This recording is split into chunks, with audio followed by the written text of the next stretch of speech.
So in this video, we are going to be talking about integers in Solidity.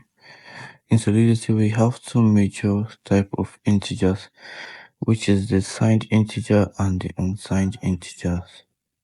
So we are firstly going to go through the unsigned integer.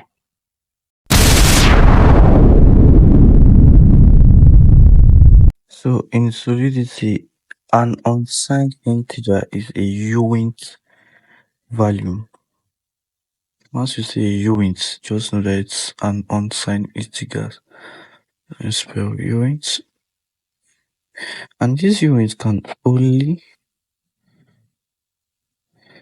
take in positive values. And let me add again, each uint has a minimum and maximum storage capacity. So this is what a uint is. Uint is an unsigned integer and can only take in positive values. Each uint has a minimum and maximum storage capacity. So let's go through all the uints. So you can see we have a uint. You can see these are all the uints we have. You can see you have a uint 96, uint 80, uint 256, uint 24, uint 232. You can see uint 16, uint 144, uint 128, and whatever. There are a lot of uints. So here uint 8, we have a uint 256, we have a uint 2, and so on and so forth. So each of these uints, right? Each of these uints has their maximum and minimum storage capacity. A uint 8 value. Sorry, let's do a state variable that is going to be storing a maximum and minimum of each uint.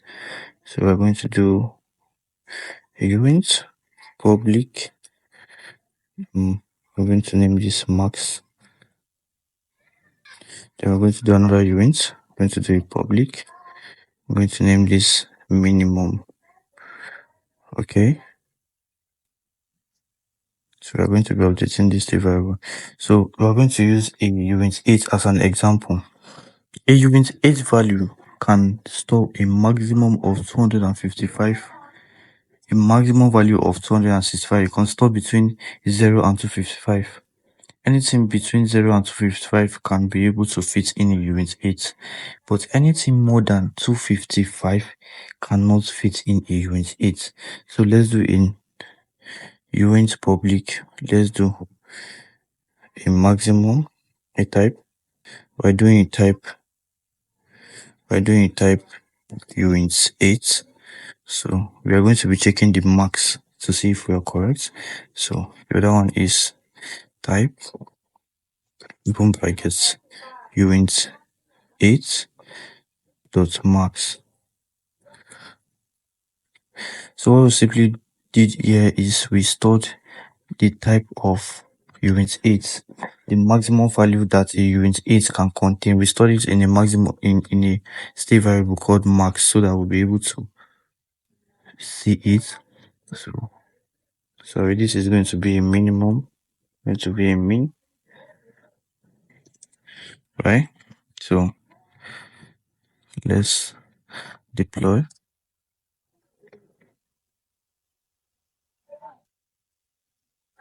I didn't want to, so it just go away. Okay, so let's deploy and see. So let's call the max. You can see the maximum value is 255, and we can see the minimum value is 0. So we're correct. The maximum value that it can store is 255, and the minimum value is 0. So let's declare uint 8 value variable public. We'll call this my uint. So let's try and put a value more than 255. Let's try 300. You see, to throw an error, let's see what the error says. The type int const 300 is not implicitly convertible to expected type uint 8. So too large to fit in uint 8. So you can see this value is too big to fit in uint 8. So we can simply just do a value that is lesser. Let's do 255. You can see we got a green check mark. Let's do a 250. Let's do a 0. You can see we got a green check mark. So let's do a -1. You can see it's not even going to work on all uint. So that's that for unit 8. So let's do for unit 16.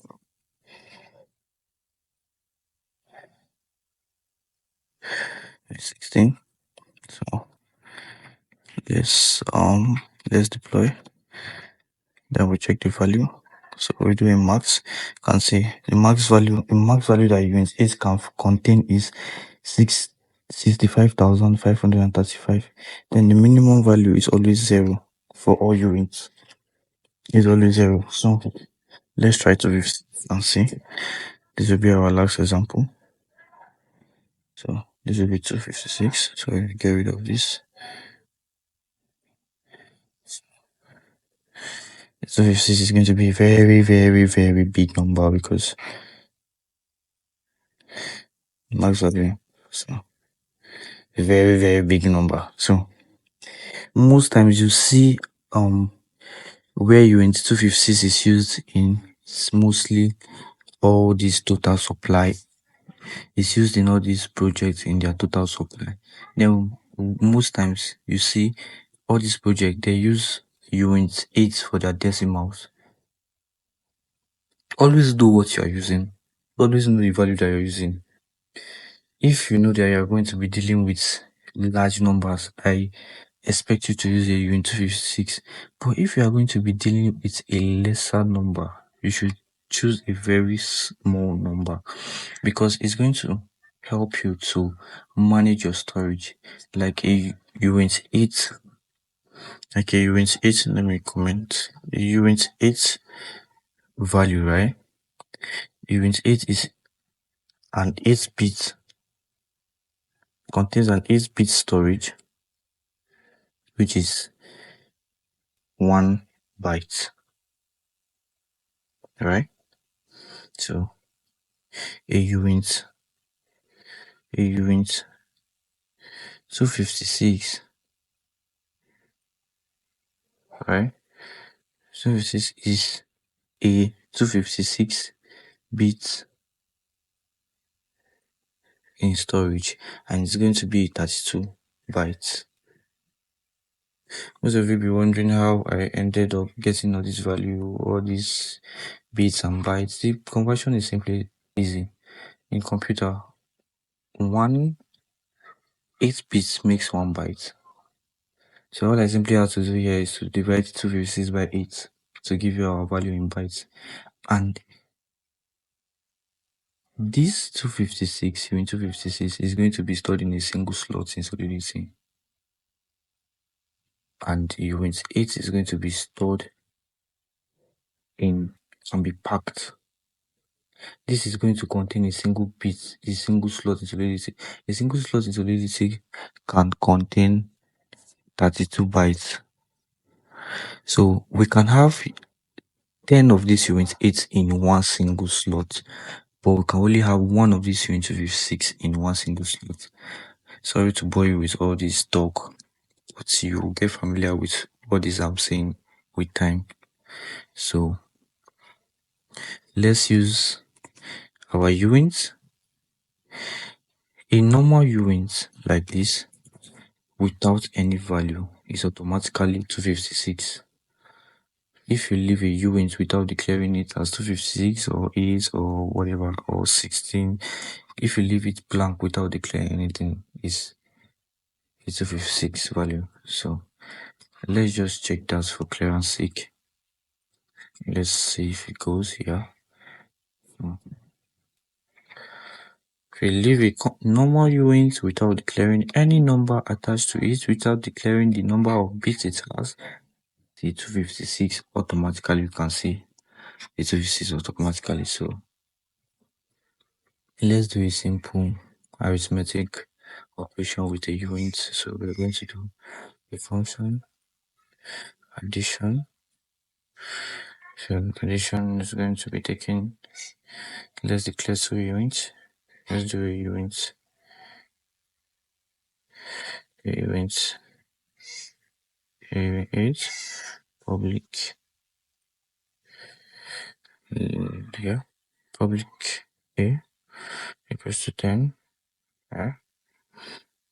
A uint 8 again. Public B, which is equals to 3. You see, we are not declaring a big uint bit. We're only declaring a uint 8 because we are not dealing with big numbers. So, alright, we're going to do another uint 8 public, which will be storing our results. Yeah. So we're going to do a public add public. We're going to do a result because we're going to be storing it to the result. So the result is going to be taking the sum of A plus B, right? So let's say our contract is ready. So we are going to deploy. Let's get rid of this, then deploy the contract. So you can see our result is currently 0. So immediately we hit our addition function, right? Let's say our result is starting. It is stored the sum of A plus B. So that's all for unsigned integer. So let's go over to signed integer. So signed integers can take in both positive values and negative values. Each int has a minimum and maximum storage capacity. So I didn't have to do much. I just had to change a little bit. I just had to do some little bit of changes here and there. So we have an int public max. So we're going to be checking the max type of an int 8. And we're going to be checking the mini type of a int 8. So this literally check the maximum and minimum storage and store this in this maximum and minimum state variable. So we're going to deploy. You can see there are going to be significant differences. So you can see the maximum value is 127, the minimum value is minus 128. So you can store between minus 128 and 127, and this is a 1-bit storage value. So likewise in 16, same in 16.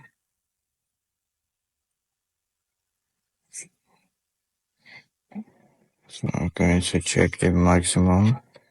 So you can see 32,761. So minus 32,768. So it stores the minimum value it stores between 32,768 and 32,767. So even if you are performing arithmetic operations involving negative values, you can use an int, not a uint.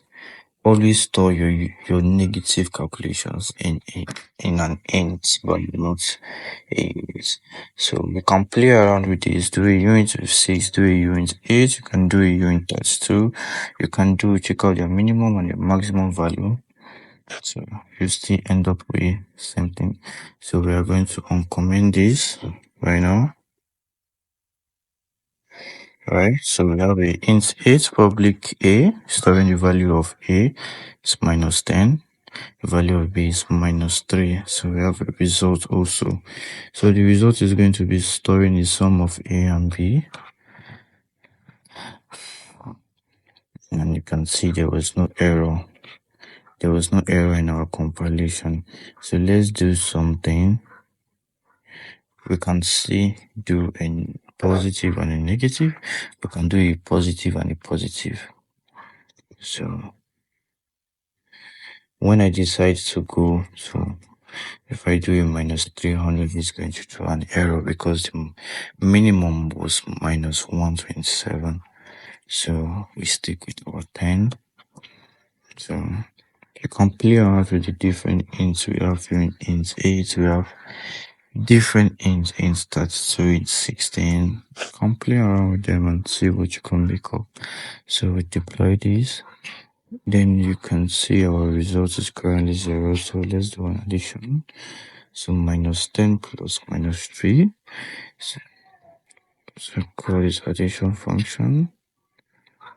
You can see it gives us minus 13. So this is all you need to know about your integers and your signed integers and your unsigned integers. Just know that your signed integers can take up both positive and negative value, while your unsigned integers cannot take in negative value, only positive values, and know their storage. The values in front of each uint or int is their storage. A uint 8 is a 8-bit storage. A uint 32 is a 32-bit storage. A uint 256 is a 256-bit storage. And if you want to know their storage in bytes, you can divide them by 8. Divide uint 256 by 8, you get 8 bits. 32 bits rather. Divide uint 8 with 8, we get 1 byte. And so on and so forth. So signed and unsigned integers are very important because you are going to be using them to store values in your projects that you are going to be building. Store values, store big numbers, store small numbers, store negative numbers, store positive numbers, so on and so forth. So if you don't understand anything I just said in this video, please kindly watch this video again, or you can refer to the Solidity page. Then it's everything there is clearly explained in the Solidity tutorial page. I'm going to be dropping the link in my description so you have nothing to worry about. So this is all we are talking about today. So thank you guys for watching this video. Please like, share and subscribe.